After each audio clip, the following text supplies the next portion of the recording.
Et aujourd'hui, sur l'art de la gestion patrimoniale et financière, on va parler des placements à plus de 10% par an. Et oui, on va parler avec Axel de business angel, de private equity, de club deal immobilier, mais également de la diversification et des risques face à ces placements.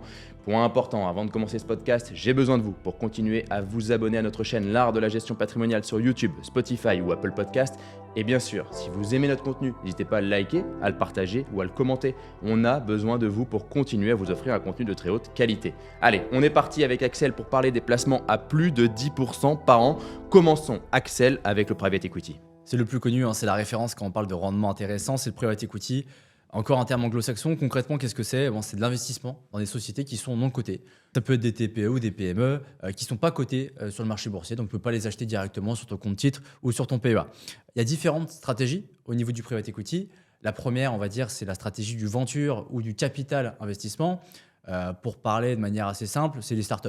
C'est une boîte en fait qui vient d'être créée, qui a un business model prometteur en soi, une technologie qui peut devenir révolutionnaire, un potentiel de croissance énorme, mais aujourd'hui, elle n'a rien. Il n'y a pas de business, tu vas investir à perte les premières années parce qu'il n'y a pas de rentabilité encore. Donc ça, on va dire que c'est la première phase, donc c'est la plus rentable, mais c'est la plus risquée. Tu as un nombre de startups qui vont faire faillite, tu en as peut-être une dans le lot qui va faire une performance exceptionnelle.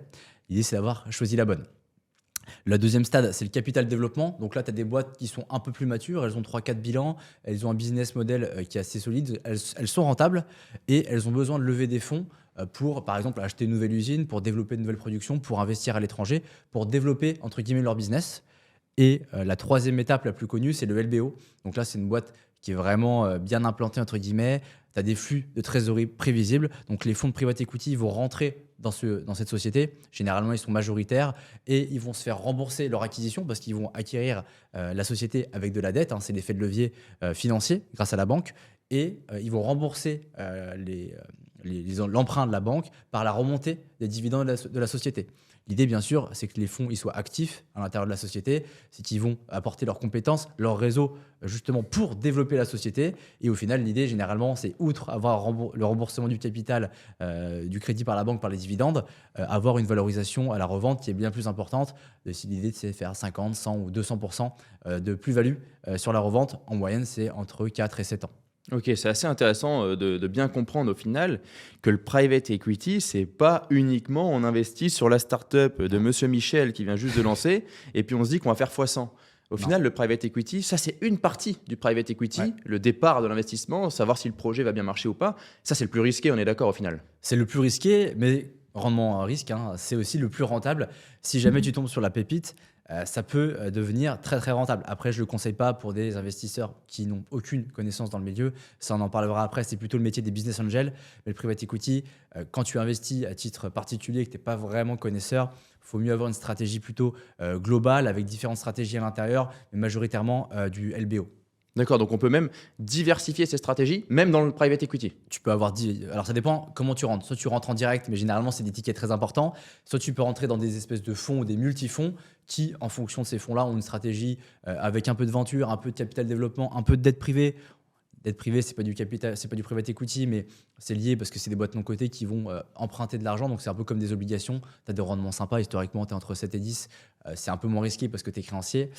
Mais tu as des fonds qui vont multiplier ces stratégies. Tu as des fonds 100% LBO. Tu vas avoir des fonds avec LBO, dette privée ou venture et capital développement. Mais l'idée, généralement, c'est qu'il y a une majorité de LBO ou de dette privée pour avoir moins de risques, entre guillemets, de perte en capital. Ouais, ok, on va chercher un peu moins de risques, mais des forts rendements.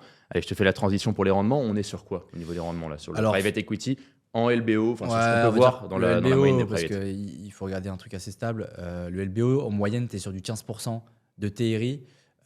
Si tu prends la performance des fonds du top quartile, c'est classé en top quartile, donc premier quartile, c'est les 25% meilleurs, bref, voilà. Tu es plutôt vers plus de 20%, entre 20 et 25% sur les fonds de LBO sur 10 ou 20 ans.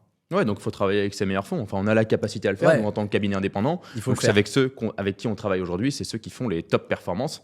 Il faut toujours choisir les meilleurs dans chaque classe d'actifs. Et même si au final tu as le deuxième quartile, tu es quand même en moyenne, tu es quand même à 15%, 15% de rentabilité. Alors de TRI, c'est un peu différent. Petite précision par rapport à la rentabilité des fonds de private equity, c'est pas calculé en rendement classique annuel parce qu'en fait c'est des appels de fonds sur plusieurs années. Là aussi, il y a une croyance sur le private equity où c'est que les fonds sont bloqués 8 ans. C'est pas totalement vrai. Tu Tu as par exemple, quand tu te lances dans un fonds, généralement, tu as un appel de fonds sur 4 ou 5 ans. Donc chaque année, imaginons c'est sur 5 ans, tu auras un appel de fonds de 20% chaque année. Donc tu auras 20% qui sera appelé chaque année, qui seront mobilisés. Donc si tu fais 100 000 euros, c'est 20 000 euros chaque année. Mais on est bien d'accord, c'est pas 100 000 euros que tu vas mettre aujourd'hui et qui vont sortir, qui vont être bloqués pendant 8 ans. Donc ça veut donc dire qu'au final, si je mets 100 000 euros, Ouais. on m'appelle sur 20 000 euros, il me reste 80 000 euros en année 2. Et puis après, l'année 2, on me rappelle 20 000 euros, il me reste 60 et ainsi de suite. Exactement. Et après, à partir de quand on commence à toucher les revenus du private equity? Alors, il n'y a pas de règle parce qu'en fait, parfois, il y a des fonds qui vont faire des exits assez rapides. Parfois, Ok. il y a une boîte qui va s'introduire en bourse et au bout d'un an, et tu vas faire une grosse plus-value, tu vas sortir. Mais en moyenne, c'est au bout de 3-4 ans, il commence à y avoir des premières sorties. Donc, au final, les 20 000 euros que tu as mis en année 1, tu peux peut-être en récupérer une partie ou la totalité déjà en année 4. Donc, au Ok. final, c'est pour ça qu'on parle de TRI et c'est difficile à calculer de manière simple comme rentabilité. Ça va vraiment de le temps que tu vas investir cette somme-là. Et comme tu l'as dit, la première année, au final, sur les 100 000 euros, tu as mis t'as 80 000 euros qui va te rester, que tu peux investir sur du court terme, sur du monétaire ou de l'obligataire en attendant la sortie. Donc ça permet aussi en parallèle d'avoir un rendement supplémentaire sur la poche de cash que tu vas gérer. Ça, c'est quand tu le fais en direct. Attention, sur les supports en assurance vie, généralement, c'est des investissements en one shot. Donc tu es investi directement sur le fonds, le reste est investi en monétaire avant qu'il y ait les appels de fonds. Donc c'est vraiment une différence entre la rentabilité en direct ou en assurance vie. Généralement, bien sûr, en direct, tu as plus de rentabilité parce que tu as moins de contraintes de liquidité que sur l'assurance vie. Ouais, donc tu es en train de me dire que si on veut vraiment pusher la performance et qu'on veut aller au bout en fait, de la performance, ça c'est ce qu'on fait nous avec nos clients, ils sont appelés sur 100 000 euros, ok, ils sont appelés sur 20 000 au départ, Ouais. les 80 000, il ne faut pas les laisser dormir. Ouais. Le but c'est quand même d'augmenter le rendement global de l'investissement par des supports, oui, peu risqués parce qu'ils vont être appelés par la suite, Ouais. mais peu risqués, on peut aller jusqu'à un risque 2 ou 3, et aujourd'hui des risques 2 ou 3, c'est des obligations, et ça rapporte du 6-7% de rendement. Donc ça dépend des périodes. Aujourd'hui on a une période qui est attractive pour les supports peu risqués, et donc on peut augmenter le TRI moyen global des 100 000 euros. C'est ça. Après, ça va être compliqué de le calculer au final, le TRI.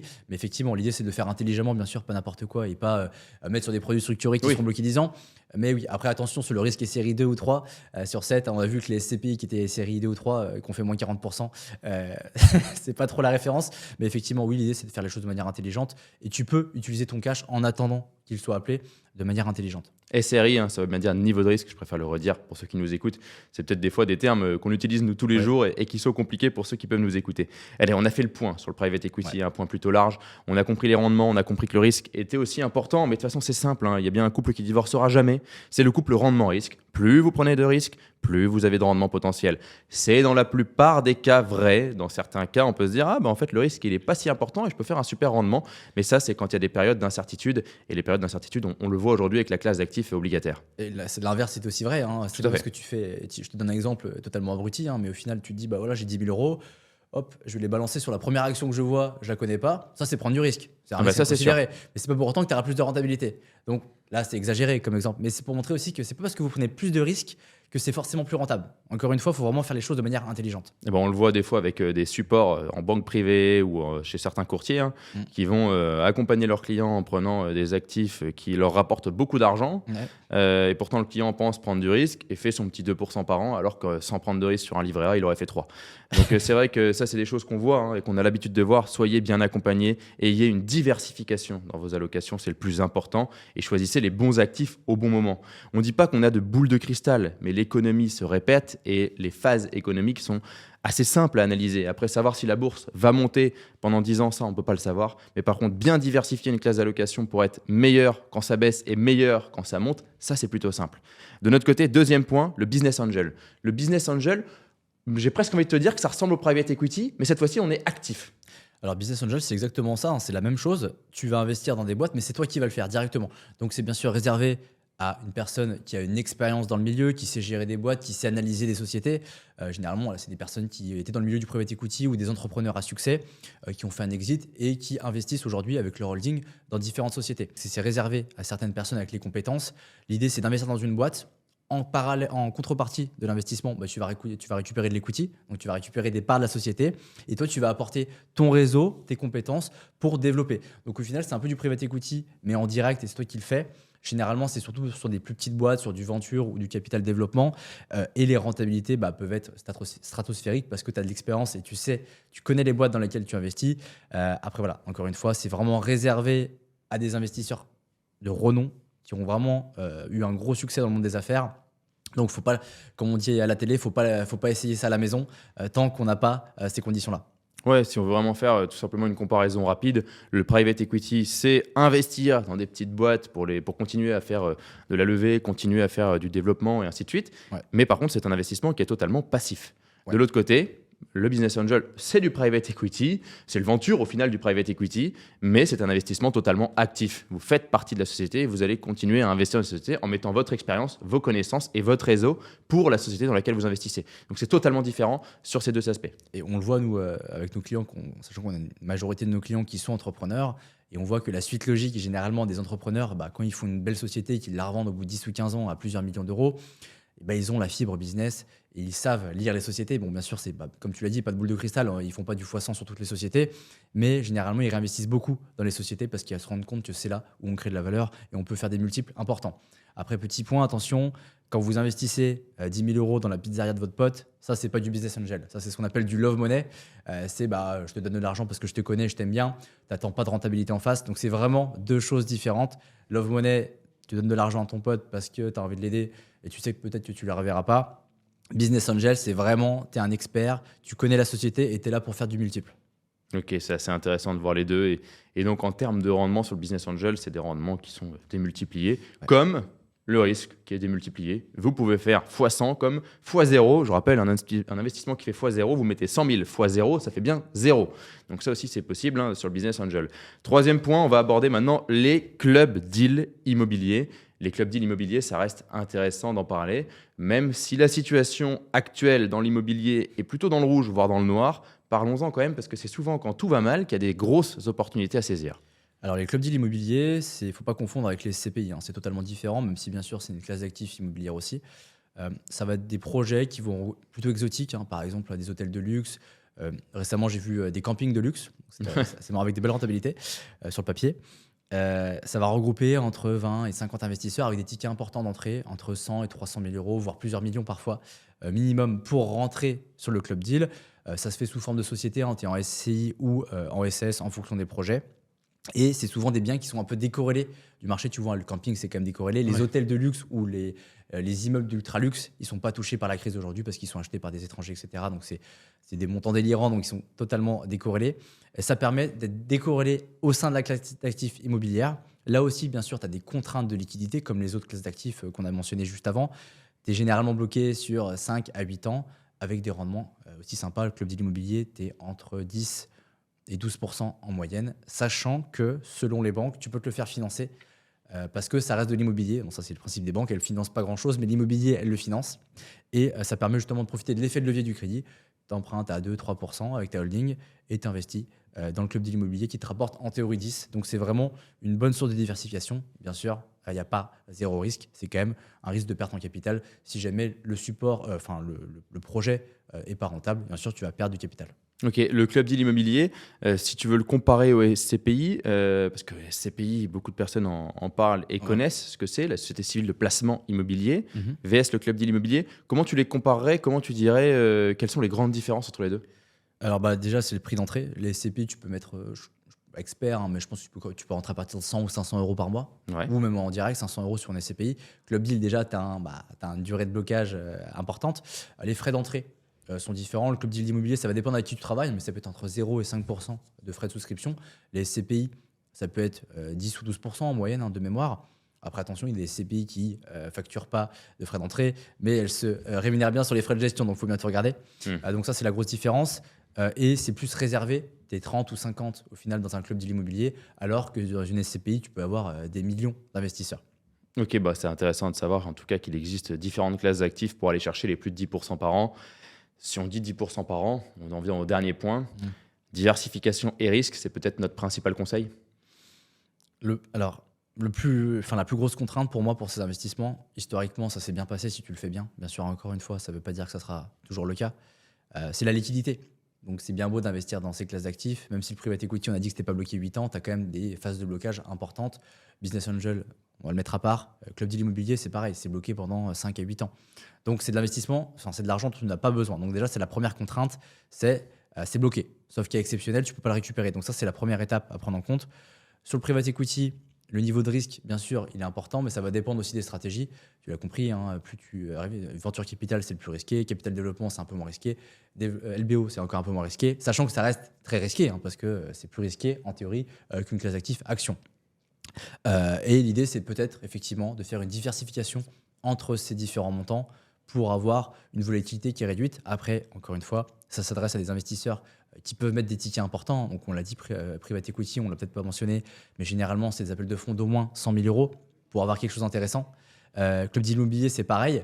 Et sachant que c'est des actifs alternatifs qui doivent représenter une partie de votre patrimoine, ça veut dire que vous avez quand même un patrimoine financier global d'au moins 1 ou 2 millions. Parce qu'on ne va pas mettre 50% de son patrimoine en club deal immobilier. Donc, c'est, on va dire, réservé, c'est ça la limite pour moi, à des personnes qui ont un patrimoine financier important. Ouais, pour moi, effectivement, et on le rappelle tout le temps et on le martèle sur notre podcast, l'art de la gestion patrimoniale, il est important de savoir qu'il faut mettre la pyramide, le socle de la pyramide. Il faut mettre cette base avant d'investir sur d'autres actifs. Ça fait partie des d'autres actifs qui sont au-dessus dans la pyramide, mais c'est hyper intéressant d'en avoir en parcimonie quand vous avez un patrimoine qui est plus faible. Vous pouvez quand même avoir des accès, des fois au private equity par des plus petits montants, mais souvent vous n'aurez pas les meilleures classes d'actifs private equity, mais vous pouvez quand même y investir dans des contrats d'assurance vie, dans des plans d'épargne retraite ou autres. C'est important de le savoir et c'est même mis en avant aujourd'hui par l'État avec des investissements minimum dans pas longtemps qui risquent de tomber. Point important par rapport à tout ça, sachez juste que nous, ce qu'on conseille et ce qu'on conseillera toujours, c'est la diversification et de bien comprendre le risque. Plus vous comprenez le risque de votre investissement, mieux vous êtes à l'aise, tout simplement, avec cet investissement, et plus vous allez rester longtemps sur cet investissement sans vous, dans votre tête, être stressé.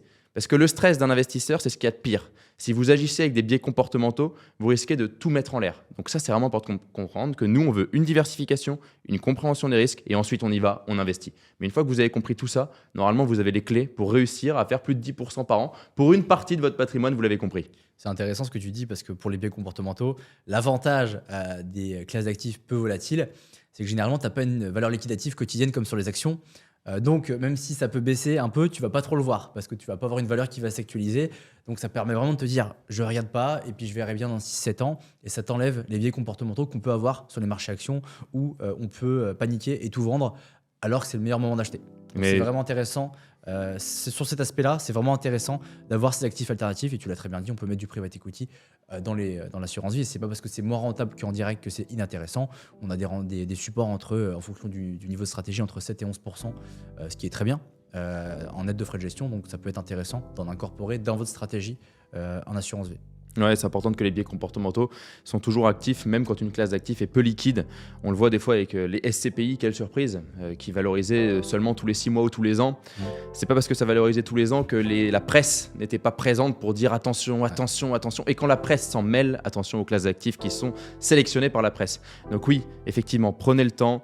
Soyez sûr, comprenez juste la diversification et les risques et vous allez être hyper à l'aise avec vos investissements et vous allez réussir à faire le fameux plus de 10% par an. Merci beaucoup Axel, merci pour cet épisode qui est clair. Encore une fois, on a répondu à la question les placements pour plus de 10% par an. Merci à vous également de nous écouter et de continuer à vous abonner à notre chaîne L'Art de la gestion patrimoniale et financière sur Spotify, Apple Podcast ou YouTube. Vous pouvez également vous abonner sur Deezer. Sachez que si vous voulez nous aider, likez, commentez et partagez notre contenu. On a besoin de vous. Merci à vous.